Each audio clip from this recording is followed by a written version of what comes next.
Hello family, welcome to my first blog. तर जसं तुम्ही मला इंस्टाला सपोर्ट करता तसं मला यूट्यूबला सुद्धा सपोर्ट करा.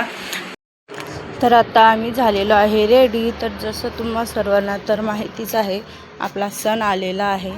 आपले डॉक्टर बाबासाहेब आंबेडकर यांची जयंती आलेली आहे. फक्त 2च दिवस बाकी आहे आपल्या जयंतीसाठी. तर आता आम्ही थोडं सामान घेण्यासाठी मार्केटला जात आहे. थोडं सामान म्हणजे विवाहासाठी थोडं सामान घ्यायचं आहे आम्हाला. त्याची थोडी शॉपिंग बाकी आहे, तर त्याला घेऊन चाललेलो आहे आम्ही गावामध्ये त्याची थोडी शॉपिंग करण्यासाठी. तर फॅमिली, जसं तुम्ही मला इंस्टाग्रामला सपोर्ट करताय तसं मला यूट्यूबलासुद्धा सपोर्ट करा. माझ्या यूट्यूब चॅनलला नक्की सबस्क्राईब करा आणि माझ्या व्हिडिओलासुद्धा लाईक करा. तर आता मी तुम्हाला रोजचं माझं रुटीन शेअर करणार आहे तुमच्यासोबत. तर आजच्यासाठी इतकंच. भेटूया उद्याच्या ब्लॉगमध्ये. तर बाय फॅमिली.